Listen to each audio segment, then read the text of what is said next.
전문가가 말해주는 돈 되는 법. 최근 유명 연예인이 관련된 주가 조작 사태에 대해서 많이들 들어보셨을 텐데요. 이와 관련해서 금융감독원은 키움증권에 대한 검사에 착수한다고 발표했습니다.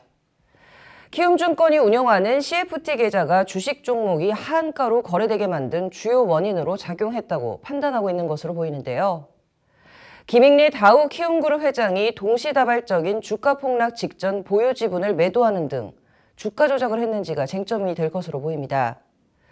또한 금융위원회에서는 이번 주 화요일 보도자료를 통해 CFT 제도 개선이 필요한 부분은 철저하게 보완해 나갈 것이라고 강조했는데요. 자, 그렇다면 CFT에 대해서 안 짚고 넘어갈 수 없겠죠?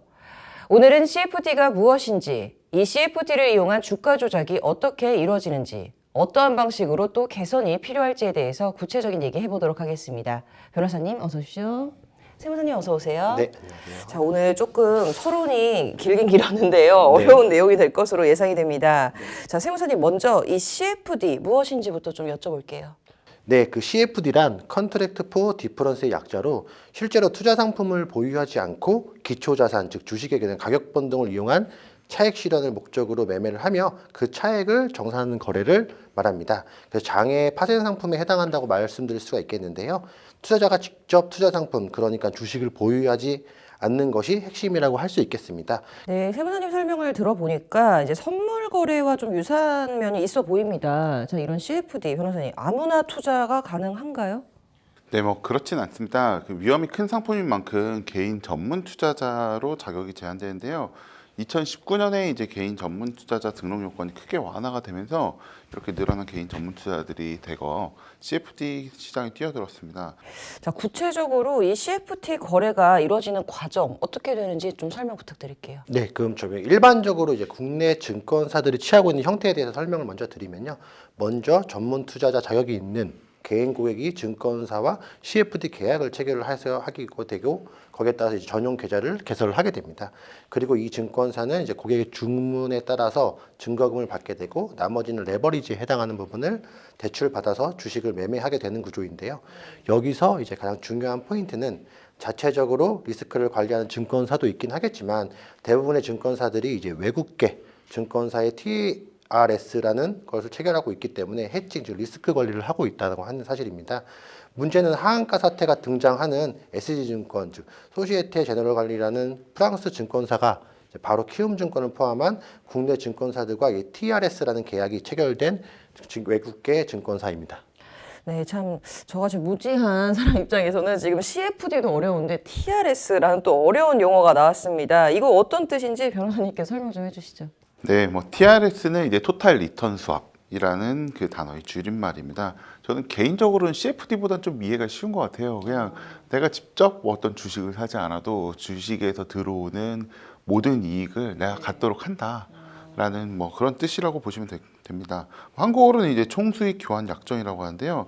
예를 들면 제가 이제 대상회사의 주식을 제 명의로 직접 사는 것보다는 이제 증권사한테 그렇게 하는 거죠. 저 주식이 한 주가 100원 오르면 나한테 100원을 주고 한 주가 100원 내리면 내가 100원을 또 지급하고 뭐 이런 식으로 실제로는 그 주식이 취득 또는 처분이나 뭐 의결권 같은 행사는 이제 그 못하더라도 직접 하지는 못하더라도 그럼에도 불구하고 경제적 이익은 나한테 동일하게 하는 그러한 계약이라고 보면 될 것 같습니다.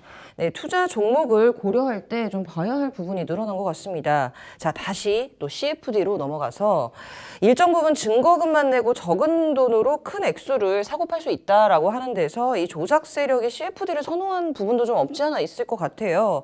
현재 이 CFD로 일으킬 수 있는 레버리지가 좀 몇 배 정도가 되고 또 시장 규모 어느 정도 되는 걸까요? 네, 그 CFD가 처음 도입됐었을 당시에는 투자자가 내야 하는 주식 실제 가격의 10% 이상이었습니다. 즉 다시 설명드리면 10배 이상의 레버리지가 가능했었던 거죠. 그러던 것이 2021년 이케고스 마진콜 사태를 계기로 증거금이 이제 최소 한도가 40%, 즉 2.5배까지로 낮춰졌습니다. 그렇지만 앞서 설명드린 것처럼 2019년도에 전문 투자자 등록 요건에 따라서 CFD에 투자하는 투자자 숫자가 계속적으로 늘어나게 되고 거기에 따라서 CFD 계좌 잔액도 급증을 하고 있었는데요.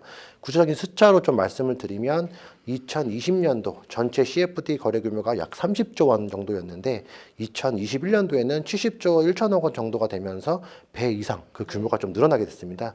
이렇게 CFD 시장이 급증하게 된 데에는 증권사들이 앞다투어서 CFD 영업 상품을 출시하는 이유도 큰 이유라고 말씀을 좀 드릴 수가 있겠는데요.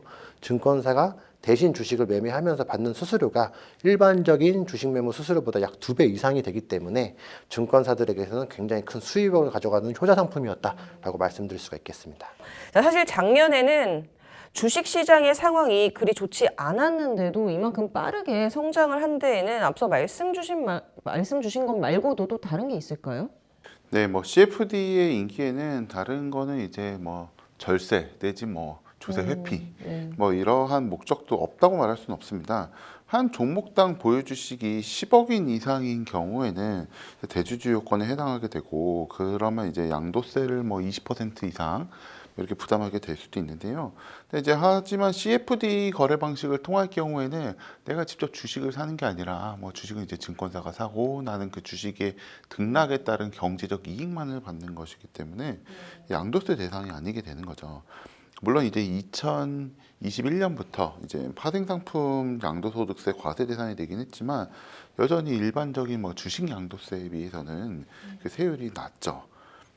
이 점을 이용해서 이제 대주주 양도소득세 이제 회피를 위해서 CFD 계좌로 잠시 자신의 주식을 옮겨놓는 식의 회피도 좀 가능할 수는 있습니다. 네, 변호사님 설명을 들어보니까 좀 CF 거래에 대한 규제 보완은 좀 필요해 보이네요. 자, 세무사님, 그 외에 어떤 조치들이 좀 필요할까요? 네, 그 거래소나 금융당국에서 이상을 감지했었어야 되는 건데 작전에 이용된 종목들은 다른 주가 조작 사태 때보다 장기간에 걸쳐서 꾸준하게 이제 거래가 이루어졌음에도 불구하고 이제 거래소나 관련된 조회 공시를 요구하는 등의 모니터링을 좀 소홀히 해왔다는 지적은 어쩔 수 없이 나올 수밖에 없을 것 같습니다. 그래서 CFD 거래가 활발한 종목의 경우에는 지금보다도 한층 더 좀 체계적인 감시가 강화될 것이 필요한 것으로 생각되고 있습니다.